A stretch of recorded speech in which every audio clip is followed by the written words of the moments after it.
اللہ کا ذکر کیا ہے؟ اس کا نام لو، اللہ اللہ اللہ اللہ اللہ، لا الہ الا اللہ، لا الہ الا اللہ، لا الہ الا اللہ، ذکر کرتے رہے۔ ابھی قاری اختر صاحب آپ کو نماز کے مکروہ اوقات بتا رہے تھے کہ طلوع کے وقت، غروب کے وقت، اور جب سورج سر پر ہوتا ہے، جسے عوام اپنی دانست میں زوال کہتے ہیں، حالانکہ وہ انہوں نے بتایا کہ زوال نہیں ہے، زوال کے وقت تو نماز منع نہیں، بلکہ زوال کا وقت تو نماز کو جائز کرنے کا اور شروع کرنے کا وقت ہوتا ہے نا، اس کو شرعی نصف النہار کہتے ہیں، یعنی کہ نصف النہار کا مطلب آدھا دن جب سورج سر پر آ جائے، یعنی جب سورج کی ابتدا ہو تب بھی منع، انتہا ہو، اینڈ پر غروب ہو رہا ہو تب بھی منع، اور جب بیچ میں آ جائے تب بھی۔ اسی طرح یعنی نماز بھی ایک موقع آتا ہے کہ منع ہو جاتی کہیں، ٹھیک ہے، نہیں پڑھ سکتے آپ طلوع کے وقت، غروب کے وقت، اور روزہ بھی کبھی منع ہوتا ہے، عید کے دن نہیں رکھ سکتے، اور پھر ادھر بقرعید کے 4 دن نہیں رکھ سکتے، ٹھیک۔ حج کی تو اجازت ہی مخصوص ایام میں، اس کے علاوہ حج نہیں ہو سکتا، کوئی کرے تو نہیں ہوگا حج، یعنی کسی چیز کا کوئی نہ کوئی وقت مقرر ہے، پھر تعداد بھی مقرر ہے، اپنی مرضی سے نہیں کر سکتے۔ لیکن اللہ کے ذکر کی شان یہ ہے کہ اللہ کا ذکر کبھی منع نہیں، اور اس کی کوئی تعداد بھی نہیں ہے، بلکہ کیا فرمایا؟ اللہ کا ذکر کرو ذکرن کثیرا، اللہ کا ذکر کثرت سے کرو۔ اور پھر اللہ کا ذکر کیا ہے؟ اللہ فرماتا ہے فَاذْكُرُونِي أَذْكُرْكُمْ، تم میرا ذکر کرو میں تمہارا ذکر کروں۔ بعض مفسرین نے کہا کہ تم میرا ذکر کرو میں تمہارے چرچے کروں گا۔ اس ضمن میں حدیث پاک آئی ہے، میرے آقا علیہ السلام حدیث قدسی بیان فرماتے ہوئے کہتے ہیں کہ اللہ فرماتا ہے جب تم میرا ذکر محفلوں میں کرتے ہو تو میں تمہارا ذکر فرشتوں کی محفل میں کروں، اور جب تم میرا ذکر اکیلے میں کرتے ہو تو پھر میں تمہارا ذکر شان تنہائی کے ساتھ کروں، تم مجھے جیسے یاد کرتے ہو میں تمہیں ویسے یاد کروں۔ اللہ کا ذکر یہ کرتے رہو، اللہ کا ذکر۔ تو فرمایا کہ وَذَكَرَ اسْمَ رَبِّهِ، اور جنہوں نے اللہ کا ذکر کیا اپنے رب کا ذکر کیا، فَصَلَّى، اور انہوں نے نماز قائم کی، نماز پڑھی انہیں، وہ نمازی ہو گئے۔ پہلی چیز گناہ سے پاک ہوئے، دوسری چیز اللہ کا ذکر کی۔ میرا مشورہ ہے آپ سے کہ اٹھتے بیٹھتے چلتے پھرتے کوئی ایک ذکر مقرر کر لو جو آپ کو سمجھ میں، جیسے اللہ اللہ اللہ اللہ اللہ پڑھتے رہو، یا پھر آپ اللہ کا ذکر کریں۔ حدیث پاک میں آتا ہے جو اللہ کہتا ہے اللہ اس کو اپنا دوست بنا لیتا ہے، اللہ کا ذکر کریں، یا پھر کلمہ شریف پڑھتے رہیں، لا الہ الا اللہ لا الہ الا اللہ لا الہ، کئی مرتبہ اس کی تکرار کریں، پھر اس کے بعد محمد رسول اللہ کہہ لیں۔ اب اس سے ہوگا کیا؟ جب آپ یہ ذکر کریں گے زبان سے کریں، اور اگر زبان سے نہیں کرتے تو زبان بند کر دیں اور دل میں ذکر کریں، لا الہ الا اللہ یا اللہ اللہ اللہ اللہ اللہ۔ ایک وقت ایسا آئے گا آپ لوگوں سے بات بھی کریں گے تو آپ کا دل جاری رہے گا منزل، اور پھر بہت لطف آئے گا، بڑی لذت آئے گی اللہ کا ذکر۔ یا پھر سبحان اللہ الحمدللہ اللہ اکبر، یعنی ذکر کرتے رہیں، ذکر کی بڑی برکت۔ حدیث پاک میں آتا ہے کہ جب ہم اللہ کا ذکر کرتے ہیں تو جہاں جہاں تک ہماری آواز پہنچتی ہے وہ ساری چیزیں اللہ کے ذکر کے حوالے سے ہمارے لیے گواہ ہو جاتی ہے، اور قیامت کے دن وہ گواہی دیں گی کہ فلاں فلاں موقع پر اس بندے نے تیرا ذکر کیا تھا۔ اس سلسلے میں ایک واقعہ بیان کیا جاتا ہے کہ ہمارے واقعے سے پہلے ایک بات بتاؤں کہ ہمارے اسلاف کا طریقہ تھا، جب وہ پہاڑوں میں جاتے، جنگلوں میں جاتے تو وہ زور سے اللہ کا ذکر کرتے، ان کو گواہ بنانے کے لیے، جنگل کے درختوں کو، پہاڑوں کو گواہ بنانے کے۔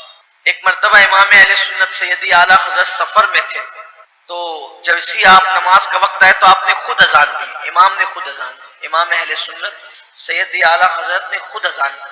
لوگوں نے کہا کہ حضرت آپ نے اذان پڑھی تو فرمایا ہاں میں ان پہاڑوں کو اپنے ایمان پر گواہ بنانا چاہتا ہوں۔ لوگ جب پہاڑوں میں جاتے ہیں تو اپنا نام لکھتے ہیں، ان دیوانوں کو چاہیے کہ اپنا نام لکھنے کی بجائے وہ اللہ کا نام لینا، تاکہ قیامت کے دن وہ پہاڑ بھی گواہی دے کہ مولا اس نے ہم پر پہنچ کر تیرا ذکر کیا۔ اس سلسلے میں ایک واقعہ بیان کیا جاتا ہے کہ سیدنا ابراہیم ابن ادہم رضی اللہ تعالیٰ عنہ نے چند کنکریاں لی اور چند کنکریاں لے کر ان کے سامنے کہا لا الہ الا اللہ، اے کنکریوں گواہ رہنا کہ میں اللہ کی توحید بیان کروں، میں نے اللہ کا ذکر کیا، تم گواہ رہے۔ اور پھر ان کنکریوں کو زمین پہ ڈال دیا۔ اس رات سوئے تو خواب میں کیا دیکھا کہ حساب کتاب ہو رہا ہے اور اللہ کی طرف سے حکم ہوتا ہے کہ اس کو جہنم میں لے جاؤ۔ کس کو؟ حضرت ابراہیم ابن ادہم رضی اللہ عنہ، اس کو جہنم میں لے جاؤ۔ تو فرشتے پکڑ کر جہنم میں لے جاتے ہیں، تو جہنم کے پہلے دروازے پر پہنچے تو وہاں پر ایک کنکری کو بہت بڑی چٹان کی شکل میں کھڑا ہوا پایا، اور وہ کنکری کہہ رہی تھی کہ میں اس کو جانے نہیں دوں گی کیونکہ اس نے مجھے گواہ بنا کر اللہ کا کلمہ پڑھا۔ فرشتے دوسرے دروازے پہ لے گئے تو دوسری کنکری کو پایا، تیسرے دروازے پہ لے گئے تو تیسری کنکری کو پایا، حتیٰ کہ سارے دروازوں پہ وہ کنکریاں بڑے چٹان کی شکل میں تھی۔ پھر حکم ہوتا ہے کہ اسے جنت میں لے جاؤ۔ یعنی اللہ والوں کو یہ بتایا جاتا ہے تاکہ ان کے اعمال کا فائدہ، یا خواب میں عام لوگوں کو بھی بتایا جاتا ہے مومنین کو، تاکہ ان کو پتہ چلے کہ انہوں نے جو عمل کیا اس کی برکتیں کیا ہیں۔ تو اللہ کا ذکر کرو، یہ جو بڑبڑ کرتے ہو نا، بک بک کرتے ہو، یہ ختم کرو، کوشش کرو زیادہ سے زیادہ اللہ کا ذکر کرنے کی۔ اور بہت مختصر مدت لے کر کے ہم آئے ہیں اس دنیا میں، اس لیے کوشش کرو۔ اور پھر میں لوگوں سے کہتا ہوں، پہلے ہی میں نے کہا کہ کلمہ طیبہ سے بڑھ کر اللہ کا کوئی ذکر نہیں، افضل الذکر لا الہ الا اللہ، سب سے بہترین ذکر کلمہ شریف ہے۔ کلمہ شریف پڑھو، بہت برکت ہے اس کی۔ اگر آپ کلمہ شریف اس طرح پڑھتے ہیں لا الہ الا اللہ محمد الرسول اللہ صلی اللہ علیہ وآلہ وسلم، اس طرح پڑھتے ہیں، آپ کو زندگی میں کوئی دوسرا وظیفہ کرنے کی ضرورت نہیں۔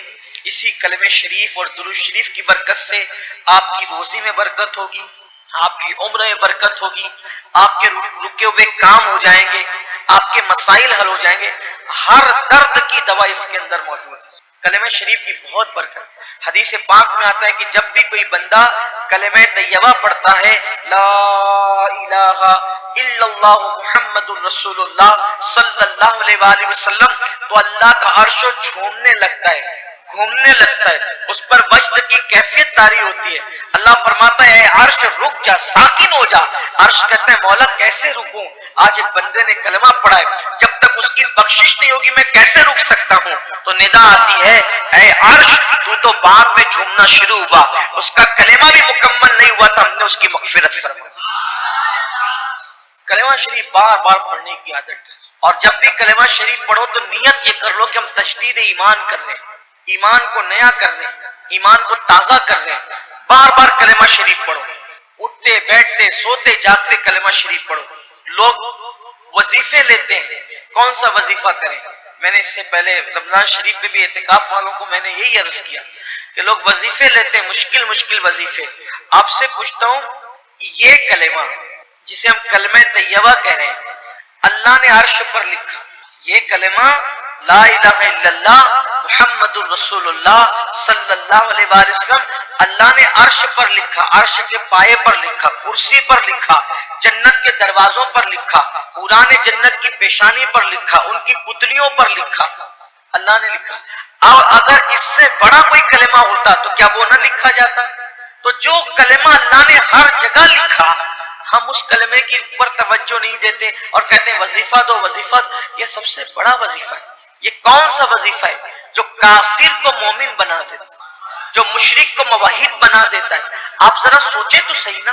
یہ کلمہ شریف بہت برکت ہے اس کی، اور آسان بھی ہے، سب کو یاد بھی ہے، بار بار اس کی تکرار کرو۔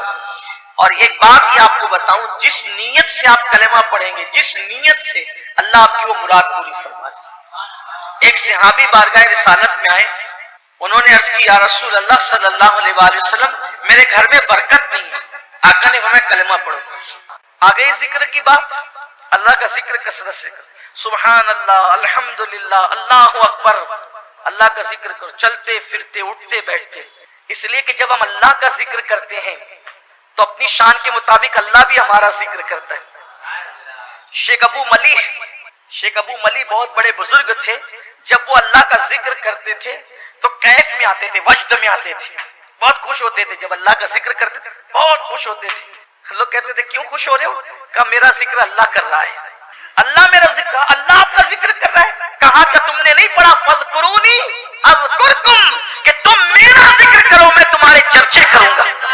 اور حدیث پاک ہے جب تم محفل میں اللہ کا ذکر کرتے ہو، اللہ اس سے بہتر محفل فرشتوں کی محفل میں تمہارا ذکر کرتا ہے. جب تم مجمع میں ذکر کرتے ہو وہ فرشتوں کے مجمع میں تمہارا ذکر کرتا ہے. اور جب تم اکیلے میں اللہ کا ذکر کرتے ہو تو اللہ تبارک و تعالی شان تنہائی کے ساتھ تمہارا ذکر فرماتا ہے اور وہ تمہارے چرچے کا. اللہ کا ذکر کرو. لیکن یہاں پھر ایک بات کہوں گا اور ضرور کہوں، ذکر وہ نہیں ہے. ذکر کہتے ہیں یاد کو، ذکر کہتے ہیں زبان کہہ رہی ہے اللہ اللہ اللہ اور دل میں کچھ ہے ہی نہیں، کچھ پتہ نہیں کیا ہو رہا ہے. تو جب زبان اللہ کہے تو دل میں بھی تو اللہ کی یاد ہو. کچھ لوگ تو ایسے ہیں کہ وہ یوں تسبیح پھیلاتے ہیں کہ لگتا ہے کہ پڑھ کیا رہا ہے. جو جس اسپیڈ سے تسبیح گھومتی ہے پتہ نہیں چلتا کہ پڑھ کیا رہا ہے، کون سا ذکر. میں سمجھتا ہوں کہ بہت مختصر سا بھی اگر کوئی ذکر ہوگا تو بھی وہ اتنی تیزی سے تسبیح نہیں پھرے گی. اور کچھ ایسے بھی اللہ کے بندے ہیں جو بات کرتے ہیں تو بھی تسبیح کے دانے آگے بڑھتے رہتے ہیں. تو مجھے یوں لگتا ہے کہ یہ اللہ کا ذکر گن رہا ہے یا پھر یہ گفتگو کے الفاظ گن رہا ہے. اللہ کرے یہ بہت اچھا ہو کہ اگر کوئی گفتگو کے الفاظ گننے لگے تو پھر بہت اچھی بات ہو. اللہ کا ذکر، اور اللہ کا ذکر وہ ہے، قرآن کہتا ہے الا بذکر اللہ تطمئن القلوب، آگاہ ہو جاؤ اللہ کے ذکر سے دلوں کو سکون ملتا ہے. اللہ کا ذکر کرو، اللہ کے ذاکر بن جاؤ. ہمارے سلسلہ قادریہ برکاتیہ کے امام حضور سیدی صاحب البرکات سید برکت اللہ عشقی پیمی مہریروی رحمت اللہ علیہ اللہ کا ذکر ایسے کرتے تھے کہ آپ سے ذکر الہی سن کر اس علاقے میں پرندے اللہ کا ذکر کرنے لگے، پرندے ذاکر ہو گئے تھے. یہ ذکر کی بر، اور ذکر کرنے والے پر ایک مقام ایسا آتا ہے کہ پھر اس کا دل جاری ہو جاتا ہے. اور سب سے افضل ذکر ہے، افضل الذکر لا الہ الا اللہ محمد الرسول اللہ صلی اللہ علیہ وسلم. بار بار کلمہ پڑھا کرو، بار بار کلمہ پڑھو، کلمے کی تکرار کرو. حدیث پاک میں آتا ہے جب کوئی کلمہ طیبہ لا الہ الا اللہ محمد الرسول اللہ صلی اللہ علیہ وآلہ وسلم پڑھتا ہے اللہ کا عرش ہلنے لگتا ہے، جنبش کرنے لگتا ہے. اللہ فرماتا ہے اے عرش رک جا. عرش کہتا ہے کیسے رکوں، وہ کلمہ پڑھ رہا ہے، جب تک اسے بخشا نہیں جائے گا میں کیسے رک سکتا ہوں. ارشاد ہوتا ہے تو بعد میں ہلنا شروع ہوا، ہم نے تو اس سے پہلے اس کی مغفرت فرما دی. کلمہ بار بار پڑھو، اور ہو سکے تو روزانہ 100 مرتبہ پڑھنے کی عادت ڈالو. اور اس طرح پڑھو لا الہ الا اللہ محمد الرسول اللہ صلی اللہ علیہ وآلہ وسلم. کلمہ بھی ہو جائے گا، درود شریف بھی ہو جائے گا. عادت ڈالو کلمے کی. صحابہ کرام ایک دوسرے کو کہتے تھے کہ چلو اپنے ایمان کی تجدید کریں گے، ایمان کی پالش کریں گے، ایمان کو نیا کریں گے، اس کی پالش کریں گے. کیسے کریں گے؟ بیٹھ کر کے لا الہ الا اللہ پڑھنے لگتے تھے کہ اس سے ایمان تازہ ہوتا ہے. میرے آقا علیہ السلام نے فرمایا جیسے کپڑا میلا ہو جاتا ہے، پرانا ہو جاتا ہے، ویسے تمہارا دل بھی میلا ہو جاتا ہے. تو صحابہ نے پوچھا جب کپڑے میلے ہوتے ہیں تو دھلنے کا طریقہ ہے، دل میلا ہو تو کیسے دھلیں؟ آقا نے فرمایا اللہ کا ذکر کرو، اس سے دل کے زنگ کو دھل دیا جاتا ہے، گناہوں کے زنگ کو دھل دیا جاتا ہے، دل پاک و صاف ہو جاتا ہے، دل چمک جاتا ہے. اللہ کا ذکر بہت کرو. اور ذکر میں کچھ اذکار ایسے ہیں جو احادیث میں آئے ہیں، جیسے لا الہ الا اللہ محمد الرسول اللہ صلی اللہ علیہ وآلہ وسلم. اسی طرح ایک ذکر ایسا ہے کبھی مت چھوڑنا، کتنی بھی مصروفیت ہو کبھی مت چھوڑنا، کبھی مت چھوڑنا. مولائے کائنات کہتے ہیں کہ جنگ صفین میں مجھے اتنی مصروفیت تھی، بہت بھاگ دوڑ تھی جنگ صفین کے موقع پر. اس دن بھی میں نے اس ہما ہمی میں بھی یہ ذکر نہیں چھوڑا. وہ ذکر ہے 33 مرتبہ سبحان اللہ، 33 مرتبہ الحمدللہ، 34 مرتبہ اللہ اکبر. اس کو کہتے ہیں تسبیح فاطمہ. اس کے بارے میں روایت میں آتا ہے کہ جو اس ذکر کو پڑھتا ہے دنیا میں اس کے کوئی کام میں اس کو ناکامی نہیں ہوگی. ادھر مرے گا ایک قدم اس کا دنیا سے اٹھے گا، ادھر مرے گا ادھر دخول جنت کی سعادت نصیب ہو جائے گی.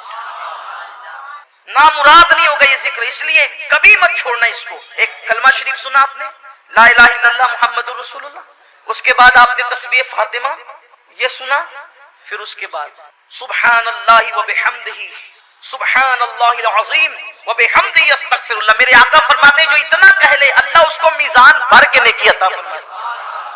اس کو بھی پڑھو۔ اسی طریقے سے اشہد ان لا الہ الا اللہ وحدہ لا شریک لہ لہ الملک ولہ الحمد یحیی ویمیت بیدہ الخیر وہو علی کل شیء قدیر۔ اس کو جو بندہ پڑھتا ہے اگر 4000 سال کے گناہ بھی اس کے نامہ اعمال میں ہو اللہ اس کو بھی بخش دے۔ بڑا عظیم ہے۔ انبیاء کرام کا یہ وظیفہ ہے جو میں نے پڑھا نا، جس کو ہم چوتھے کلمے کی شکل میں پڑھتے ہیں، انبیاء پڑھتے تھے اس وظیفے کو۔ ایک وظیفہ اور ہے حسبنا اللہ ونعم الوکیل، اسے حضور علیہ السلام مشکل مقام پر پڑھتے۔ یہ دو وظیفے، ایک تو لا حول ولا قوت الا باللہ العلی العظیم، اور ایک تو حسبنا اللہ ونعم الوکیل۔ اس کو حضور علیہ السلام مشکل مقامات پر پڑھتے تھے۔ فرمایا جو حسبنا اللہ ونعم الوکیل پڑھے گا، اللہ فرماتا ہے چونکہ تو نے مجھے اپنا کارساز بنایا اب تیرا کوئی کام بگڑنے نہیں دوں گا۔